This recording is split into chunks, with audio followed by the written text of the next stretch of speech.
The Unverified Cage. Formal Methods Meet AI Containment. Dominic Blaine's new paper, Mythos and the Unverified Cage, presents COBALT, a Z3 SMT-based formal verification engine that targets the exact class of vulnerability believed to have enabled the escape. CWE190/19, one arithmetic overflows in C/C++ infrastructure code. The results are striking. COBALT identified real vulnerabilities in 4 production codebases. A CWE195 resource ID truncation in NASA's Core Flight Executive, the framework running on the Mars Perseverance rover. Assigned left shift undefined behavior in wolfSSL's M. LDS, a post-quantum implementation confirmed and patched same day via PR number 10096, a CWE19. 1 TLV length underflow in Eclipse Mosquito's MQTT broker CVE pending, and a CWE190 overflow bypass in NASA F' sequencer the framework behind the Ingenuity helicopter. Every SAT verdict produced a concrete exploitation witness. No report was rejected by the receiving security team. The paper's 4-layer containment framework. COBALT for pre-deployment scanning, verdict for pre-execution constraint checking, DIRECT, IVE4 for output firewalling, and Sentinel for runtime monitoring. Maps directly to failure. Blaine's conditional argument is carefully hedged. Anthropic never publicly confirmed the escape vector, and secondary accounts hypothesizing a CWE190 arithmetic vulnerability remain unverified.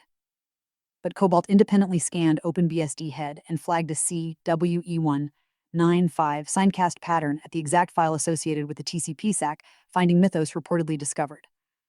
A 27-year-old integer overflow. The runtime guard prototype is particularly promising. Z3-derived safe bounds compiled once at deployment. Enforced at each trust boundary crossing with a mean latency of 87.2 nanoseconds and throughput of 11.55 million checks per second. 0 false positives, 0 false negatives on 4,000 test inputs. The lesson, as Blaine frames it, is not that Mythos was too capable to contain. It is that formal verification of containment infrastructure is an engineering problem with a formal solution. The community is not waiting for Anthropic to open source anything. Kai Gomez's Open Mythos project offers a theoretical reconstruction of what Mythos might be architecturally: a recurrent depth transformer with a prelude recurrence coda structure, switchable ML, A/G, Q, A attention, and sparse MOE feed-forward layers. The hypothesis.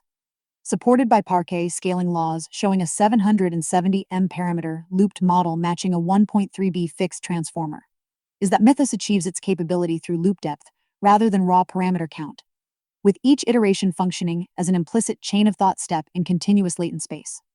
Hugging Face's cybersecurity team argues the broader takeaway. Openness is a structural advantage for defense. Their analysis points out that AI systems are increasingly capable of reverse engineering stripped binaries, eroding proprietary obscurity as a security strategy. When companies adopt AI coding tools under wrong incentives, measuring engineers by feature volume rather than code quality, they introduce more vulnerabilities into closed codebases where only one organization can find and fix them. Open ecosystems distribute the detection, verification, coordination, patching pipeline across communities rather than centralizing it behind a single point of failure. On the offensive async side, Robin offers an AI-powered dark web investigation tool that routes queries through Tor, scrapes onion search engines, and uses LLMs OpenAI, Claude, Gemini, or local via Allama to refine queries and summarize findings. It is exactly the kind of semi-autonomous defensive tool the Hugging Face team envisions: modular, auditable, and extensible. 0% client-ready. Agent benchmarks meet reality. The hype around autonomous AI agents took a cold shower this week. BankerToolBench, a benchmark designed with actual investment banking practitioners, tested frontier agents on real analyst workflows. Multi-file deliverables involving financial models, slides, reports, and internal consistency checks that represent hours of human work. The result: even the best agents produced 0% of outputs that bankers considered client-ready. Not low. 0.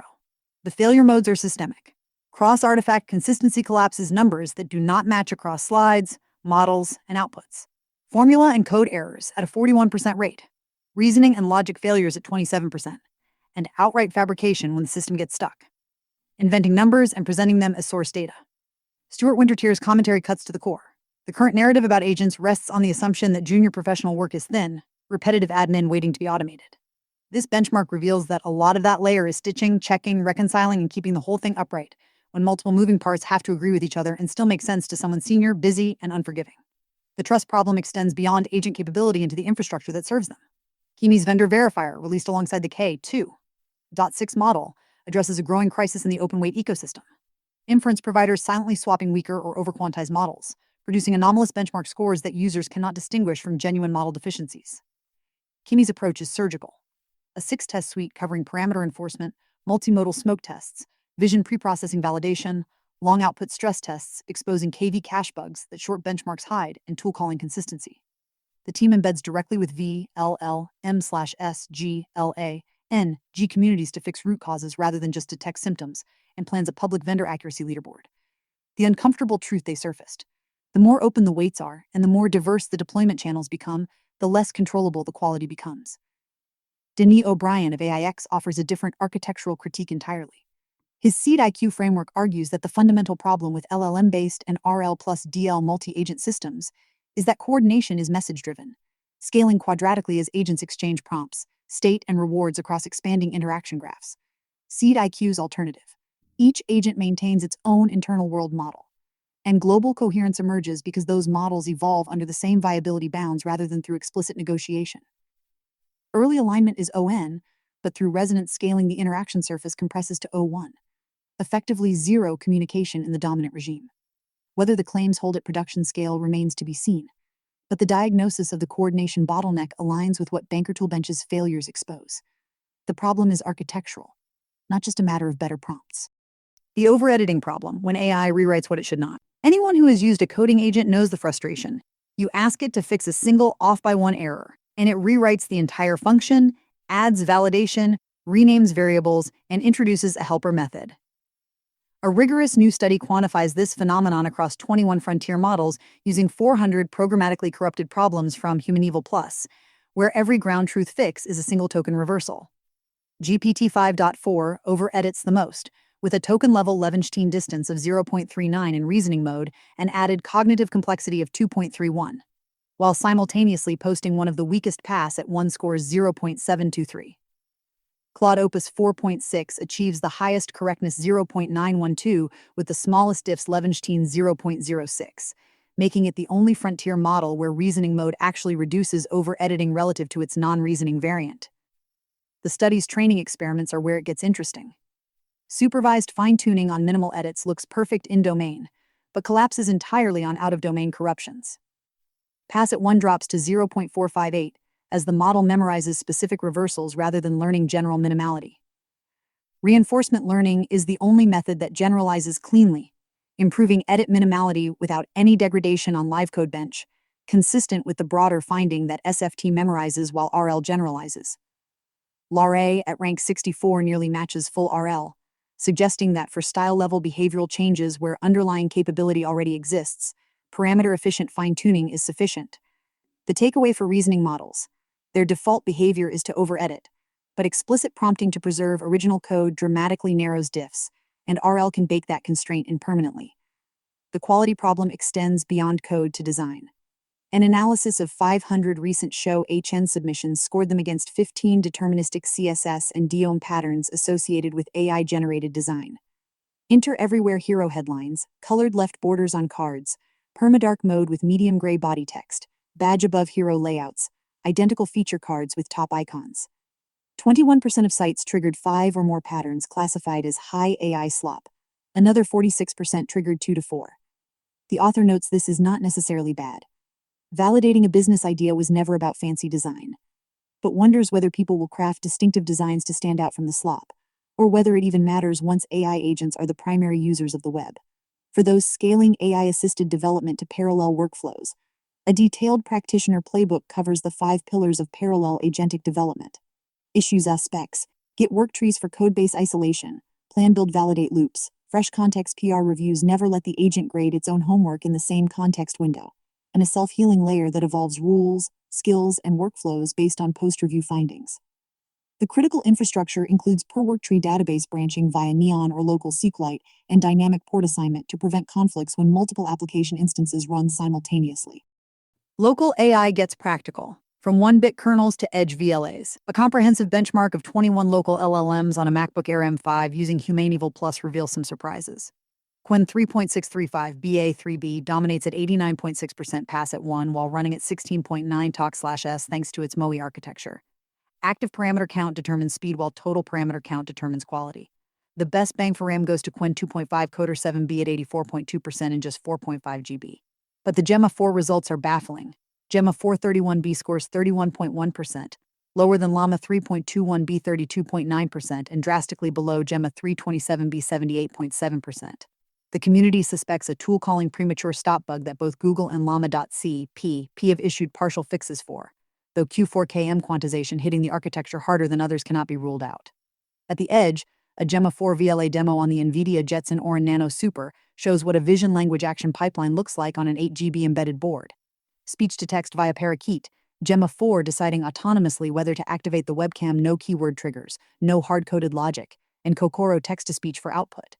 The model receives a single tool definition: take a photo and analyze what is visible, and decides on its own when visual context is needed. It runs with all layers offloaded to GPU, the Q4KM quantization sweet spot, and 2048 context. Meanwhile, the extreme quantization frontier keeps advancing. A merged PR in Llama.cpp optimizes the x86 and generic CPU Q10. Product, pushing 1-bit inference from 0.3 to 1.7 TOC/S even on an old laptop without AVX support, with Metal, Vulkan, and CUDA backends also supporting the Bonsai 1-bit format. In the pre-registered experiment category, the T3 toroidal tesseract transformer v3.5 project is attempting to apply a proprietary architecture to Google's Gemma 3 270M weights with 5 billion tokens of continued training.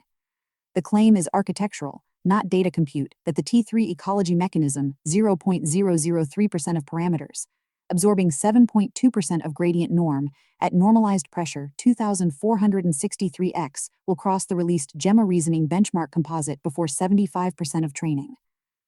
Prior GPT-2 medium experiments showed the ecology is load-bearing. Ablating the Sigma clamp dropped ARC easy by 7.7 percentage points. The protocol is frozen SHA-256 hashed and publicly verifiable with a live dashboard tracking perplexity trajectory. OpenAI quietly released a privacy filter model that runs entirely in-browser via WebGPU, a notable shift from a company that has historically kept everything server-side. On the image generation front, Qwen Image Edit 2511 is now servable in-browser with generation times down to 10 seconds on an L4 GPU, while OpenAI launched ChatGPT Images 2.0 as its next-generation image creation system. The $8 million ledger, when promotion-driven architecture meets the invoice. Uber has rewritten its ledger systems 5 times in 10 years, and at least one rewrite, the one built on DynamoDB. Could have been avoided with napkin math. In 2017, Uber launched its payment ledger on DynamoDB, a consumption price database where you pay for every read and every write. With 11 million trips per day generating roughly 10 ledger entries each at 5 write capacity units per entry, the write costs alone reached $250,000 annually, with 3x annual growth that became $2.25 million per year by year 3. Adding storage costs for the 1.2 petabytes accumulated by 2020 at 25 cents per gigabyte brings the cumulative bill to approximately $8 million for a ledger that did not need to be on DynamoDB in the first place. The critical distinction: DynamoDB is excellent for payments-independent transactions, causal consistency sufficient, but fundamentally wrong for ledgers which require global consistency across the full scope of financial state. The real indictment is not the technical mistake, but the incentive structure. Every rewrite was someone's promotion project. When the DynamoDB costs became prohibitive, Uber migrated to an internal database doc store that lacked change data capture. So they had to build a streaming framework on top of it. And when AWS invited Uber to present at Invent 2019, they said yes, turning an atrocious decision into a case study. ByteByteGo later praised the cost savings from this migration. Savings from migrating away from a database that should never have been chosen. The author's framing is brutal, the technological equivalent of an arsonist writing a fire safety manual. The lesson applies far beyond Uber. If you are building a system that makes the economics of your company impossible, you are better off not building it. Focusing solely on technical requirements without modeling costs is a disservice to the business. In the AI tooling space, Claude's new Cowork Live Artifacts feature takes a different approach to the dashboard problem. Rather than building dashboards that become stale snapshots, Live Artifacts connect directly to apps and files, refreshing with current data every time they are opened. The pitch is operational: a lead tracker that deduplicates across sources and shows who to follow up with today, a content planner that surfaces top posts and coverage gaps, client reports that stay current without manual assembly. Enterprise AI at production scale. Shopify's internal arsenal. Shopify's CTO Mul Parkin revealed the scale of internal AI adoption. Daily active usage of AI tools approaches 100% of employees, with CLI-based and headless tools growing fastest while IDE-integrated tools like GitHub Copilot plateau. The company funds unlimited tokens for everyone but enforces a floor rather than a ceiling, discouraging anything less capable than Opus 4.6. Token consumption distribution is increasingly skewed, with the top 10th percentile growing faster than the median, raising questions about whether this represents power user efficiency or diminishing returns for the majority. On the Jensen Huang $100K of tokens per $200K engineer thesis, Parkin agrees directionally but warns that the anti-pattern is running too many agents in parallel without communication, burning tokens inefficiently. The right approach: critique loops where one agent generates and another, ideally a different model, reviews, accepting higher latency for dramatically better code quality. The internal tools are impressive. Tangle, a third-generation ML experimentation platform, uses content hash-based caching so that if multiple people start experiments requiring the same data preprocessing, it runs only once, creating a network effect where parallel experimentation amortizes compute across the organization. Tangent, built on top of Tangle, implements auto-research loops that can run hundreds of experiments autonomously, optimizing toward a loss function. Parkin ran 400 experiments on a personal project. Only one succeeded, but it found an improvement on a system he believed was fully optimized. SimGym, their customer simulation platform, took nearly a year to calibrate against real historical data, training agents on decades of merchant behavior to achieve 0.7 correlation with add-to-cart events. The key differentiator from generic prompt-driven simulations. Without historical customer data, agents just do whatever you prompt them to do, making the results meaningless. Perhaps most surprising is Shopify's adoption of liquid neural networks, a non-transformer architecture more complex than state space models, but subquadratic in context length. They run a 300M parameter liquid model at 30 milliseconds end-to-end for search query understanding, distill larger models into liquid for offline taxonomy classification, and report it steadily taking share from Qwen internally. Parkin's assessment: liquid models are the only non-transformer architecture he has found genuinely competitive, especially as distillation targets for low latency and high throughput workloads. The infrastructure financing angle gets a different treatment from Hamid Dajam, CTO of Vertical Data, who reports that roughly 70% of AI deployments fail to monetize properly. Not because the technology is wrong, but because organizations skip the fundamental step of identifying what problem they are solving, what it costs to not solve it, and what they expect the solution to deliver. Average deal size for GPU infrastructure financing runs around $125 million, with revenue share models de-risking both sides. His advice to anyone considering an AI build: understand your data portfolio before touching hardware, because garbage in, garbage out is not a cliché in this context. It is the dominant failure mode.